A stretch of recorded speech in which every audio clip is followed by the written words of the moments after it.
19 নং অসম আৰক্ষী বাহিনীৰ উদ্যোগত তৃতীয় বাৰ্ষিক টেনিছ বল ক্ৰিকেট খেল প্ৰতিযোগিতাৰ আৰম্ভ। উঠি অহা নৱপ্ৰজন্মক খেল মাধ্যমেৰে এখন সুন্দৰ সমাজৰ নাগৰিক কৰি তোলাৰ উদ্দেশ্য আগত ৰাখি আজিৰে পৰা 19 নং অসম আৰক্ষী বাহিনীৰ উদ্যোগত তৃতীয় বাৰ্ষিক টেনিছ বল ক্ৰিকেট খেল প্ৰতিযোগিতা আৰম্ভ কৰা পৰিলক্ষিত হয়। খেলৰ আৰম্ভণিতে 19 নং অসম আৰক্ষী বাহিনীৰ পৰিদৰ্শক পবিত্ৰ বৰা আধৰা অনুষ্ঠানত আজি শুভ আৰম্ভণি খেলখন শুভোদ্বোধন কৰে 19 নং অসম আৰক্ষী বাহিনীৰ কমাণ্ডাণ্ট নিত্যৰঞ্জন চুটিয়াই। তৃতীয় বাৰ্ষিক prize money tennis ball cricket টুৰ্ণামেণ্টৰ আজি প্ৰথম দিন আমি বাহিনীৰ অধিনায়ক মহোদয় লগতে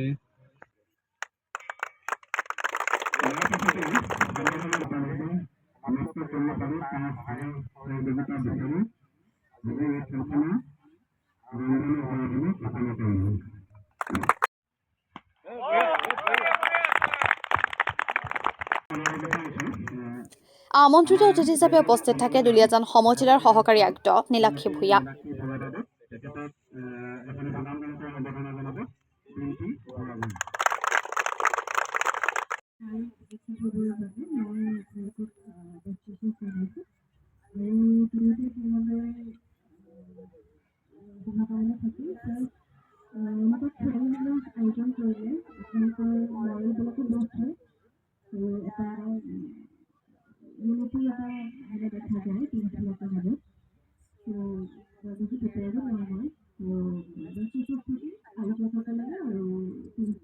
খেলৰ আৰম্ভণিতে খেলুৱৈ তথা সকলো বিষয়ববীয়াই ৰাষ্ট্ৰীয় সংগীত পৰিৱেশন কৰে।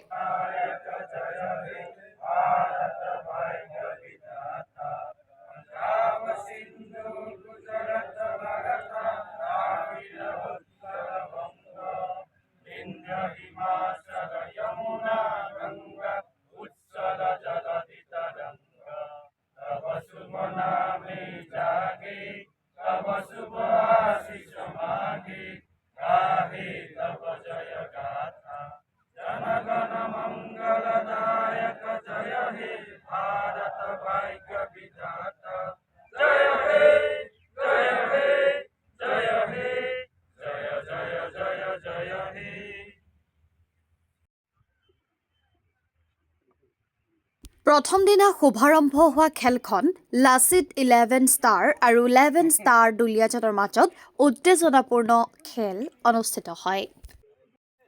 ইতিমধ্যে খেলপথাৰত আমাৰ খেল পৰিচালক প্ৰৱেশ কৰিছে, গতিকে মই ইয়াৰ পাছতে এই খেলপথাৰত লাচিত 11 প্ৰৱেশ কৰিছে।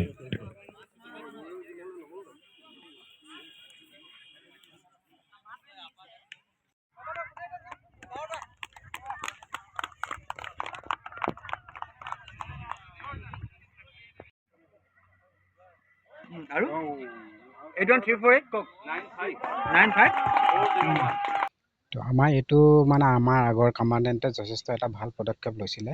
স্পেচিয়েলি পুলিচ পাব্লিকৰ যিটো ৰিলেশ্যন সেইটো সুদৃঢ় কৰাৰ উদ্দেশ্যেৰে আমাৰ এই ক্ৰিকেট টুৰ্ণামেণ্টখন আয়োজন কৰি অহা হৈছে। এইবাৰ তৃতীয় বছৰ। প্ৰথম বছৰত আমি ভাল ছাপোৰ্ট পাইছিলোঁ, 42টা টিম পাইছিলোঁ।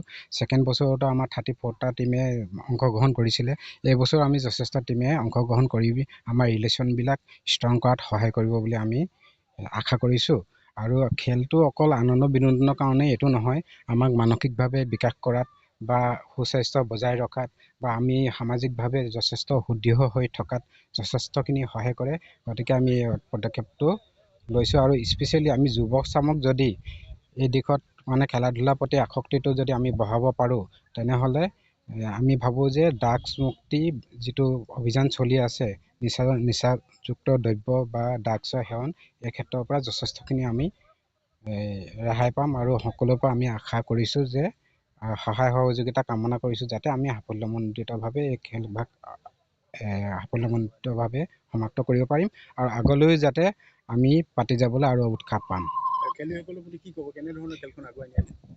খেলুৱৈসকলৰ পৰা আমি এইটো আশা কৰিম, যিহেতু আমাৰ পুলিচৰ এটা কেম্পাছৰ ভিতৰত আমাৰ খেলখন অনুষ্ঠিত হৈছে, আমি এটা শৃংখলাবদ্ধভাৱে পাতিবলৈ আশা কৰোঁ। আৰু তেওঁলোকেও যাতে, যিহেতু ইয়াতে কম্পিউটাৰ বা এনেকুৱা ধৰণৰ ব্যৱস্থাটো নাই, গতিকে যে আমাৰ এম্পায়াৰসকলে ডিচিশ্যন দিওঁতে হয়তো দুই এটা ইফাল সিফাল হ'ব পাৰে, তেওঁলোকক মই ধৈৰ্য সহকাৰে সেইটো যাতে ধৈৰ্য সহকাৰে তেওঁলোকে এইটো অনুধাৱন কৰিব পাৰে যাতে একদম একুৰেট সিদ্ধান্ত নহ'বও পাৰে, যিটো কাৰণে আমাৰ এটা আইন শৃংখলা পৰিস্থিতিৰ সৃষ্টি হ'ব পাৰে, সেইটো যাতে নহয় সেইটোৱে মই তেওঁলোকক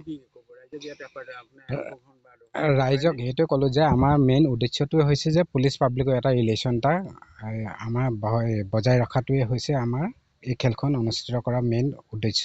গতিকে ৰাইজক মই এইটো অনুৰোধ জনাম যাতে যুৱচাম আগবাঢ়ি আহক, আমি যাতে ভৱিষ্যতে আৰু এনেকুৱা ধৰণৰ খেল আয়োজন কৰিব পাৰোঁ, যাতে আমাৰ পুলিচ পাব্লিক ৰিলেশ্যনটো এটা ভাল ৰিলেশ্যন এটা গঢ় লৈ উঠে।